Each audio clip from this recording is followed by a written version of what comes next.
Welcome to the blackest Star Wars show in the galaxy, where we exist to highlight the black voices of Star Wars, even in the light there is darkness. I am here with a tall task today to break down In the Stars by Visions, episode 3 of season 2. This is an amazing episode, really a very deep episode, probably one of the deepest episodes that they've done up until this point in time. They are highlighting a much forgotten group of people, both in the Star Wars universe and in the world at large. Unfortunately, it's not the Black Jedi. Those are African descent, right?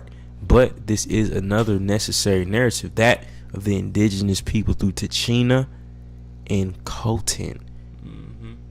The lead roles of In the Stars. This is such a deep episode, low-key. But KJ, initially, what are some thoughts you had as you were watching it? So again, these are two sisters. They're the last of their kind. Fight for survival, of course, when the Imperial forces discovered them. During their times of sadness and just their trials and tribulations, their civilization pretty much got perished. Even their mom, got perished. And, at the beginning they talked about how she turned into a star. And, how they was like, nah, I don't believe. Or the sister didn't really believe that. Yeah. Nah, she got blown into pieces by the AT-AT. So, anyways, my initial thoughts on the episode, again, this one was probably the better of the three so far that we've watched. When we just talk about like just story, the story elements, how at the start, one sister is kind of, going against the grain against the other sister. She wasn't really as confident throughout the whole show up until the end. Her smaller, younger sister just letting her know, like, man, we can beat them. Like, you know what I'm saying? We can get at them. Like, we got a chance to win. And, the other one's just stand in formation like, nah, like, we can't do this. Just lowering the morale pretty much between the two. And, again, towards the end, they actually end up beating them. Figure out when she was about to get tossed over into the ocean or sea or, wherever, body of water. Sister T'China, came through, with the staff, whooping up on stormtroopers and whatnot, and she got thrown off the cliff, and pretty much kind of like that Cal Kestis, use the force. Cal Kestis, fresh your way. Yeah, exactly. Cal Kestis used the force to save her. She started being more confident, started believing, like, what, we can do this.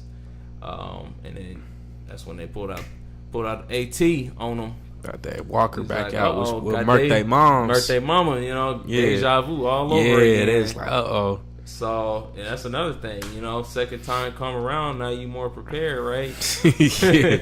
So, pretty much they teamed up, the duo used the force on the water, kind of like the water tower, that clean water that they were using as a resource.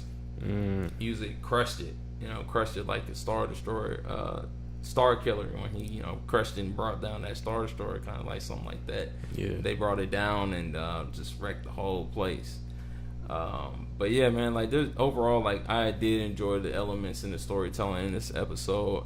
It reminded me, now when we talk about just illustrations and animation itself, it kind of reminded me of The Cruise in Disney. That, if you don't know that, it's like a Disney movie. So look it up. I'm quite sure y'all probably have to look it up. But it kind of reminded me like The Cruise, just like visually how it looked. Man, I could be wrong, but it kind of reminded me of The Cruise.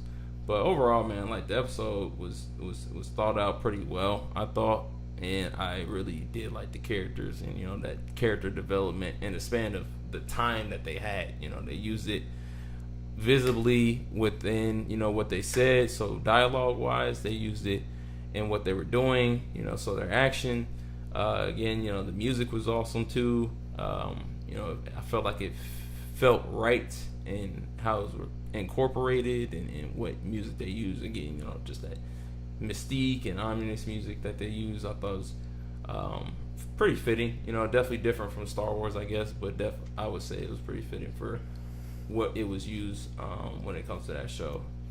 What are your thoughts? Yeah, I just wanted to, one, echo mainly KJ's sentiments. I mean, beautifully crafted, I say, piece of work, to be honest with you. Mm-hmm. From start to finish, like the storytelling of it. I think this episode of Star Wars is very indicative of a great move into the right direction of what they failed to do in the other series, I believe, with the Skywalker saga. KJ said a great comment during the viewing of it. He said, that's like America, right? Mm-hmm. And so this is the crazy commentary that we got from this episode in the stars on the indigenous peoples now seeing an end into the Star Wars universe to a degree. They saw a bit in Boba Fett, but I don't think that was well done enough as much as it was in this episode, where we literally saw their land, their water being poisoned, land being taken, them being colonized, essentially pushed out, and then being killed, becoming stars.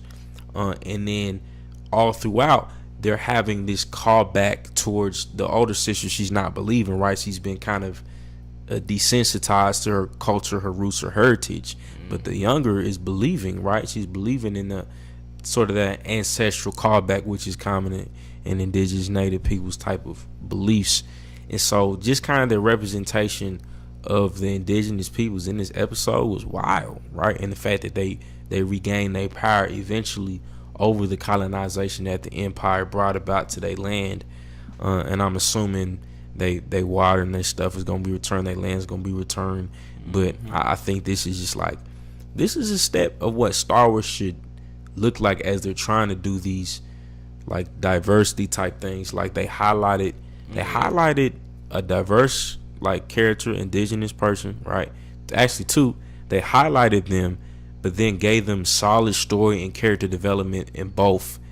And by the end of the story, they've overcome that, right?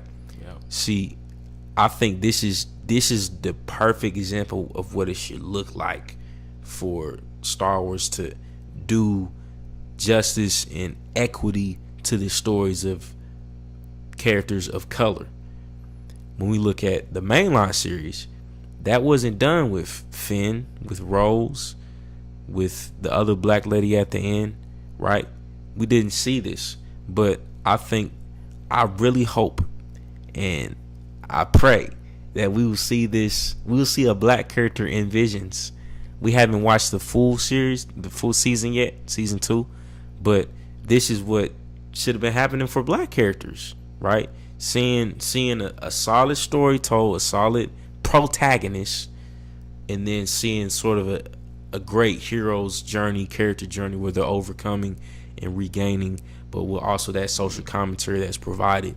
So I don't know, to me that's like, it's just A1. And then the icing on top, right, is that it's a beautifully crafted episode, right? The music, the animation, the action, the pacing seems to be on point. It didn't feel dull at all that I can recall, at least. Yeah. And yeah, they just she's in the stars now, right? Yeah. So they did that great callback type of thing. So overall, I think it was just a well crafted episode, very well done in terms of social commentary. I hope this is how it would be if they do that Rey movie from that one lady that's directing it, who apparently does other like socially conscious movies.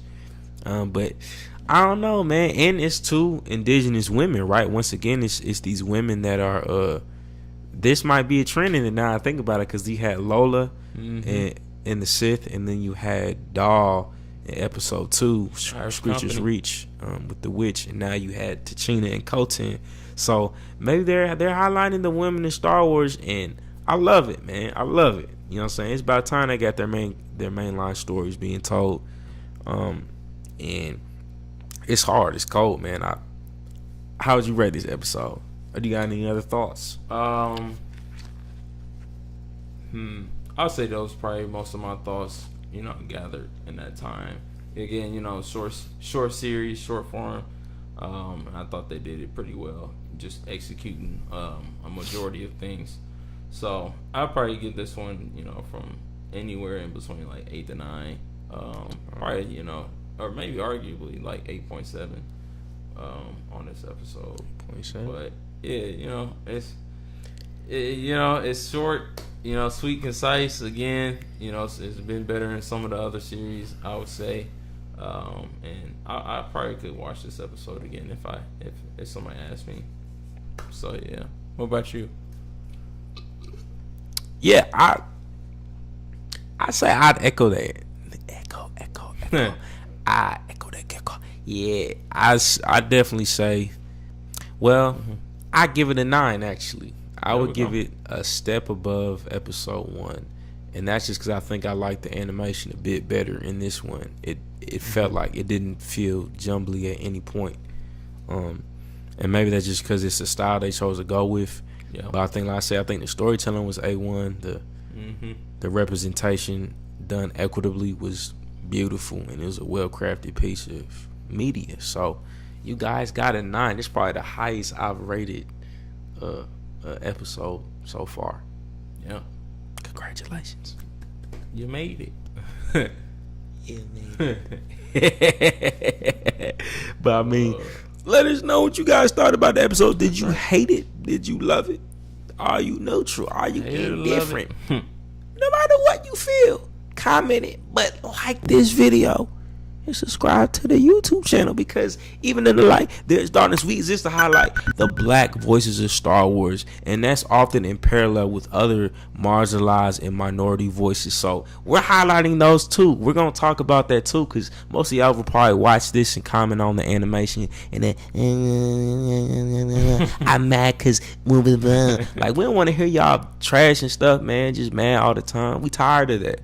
We heard that too many times. We are the Black Jedi, because even in the light there's darkness. The blackest Star Wars show in the galaxy. Tune in with us in the next video too. And we out.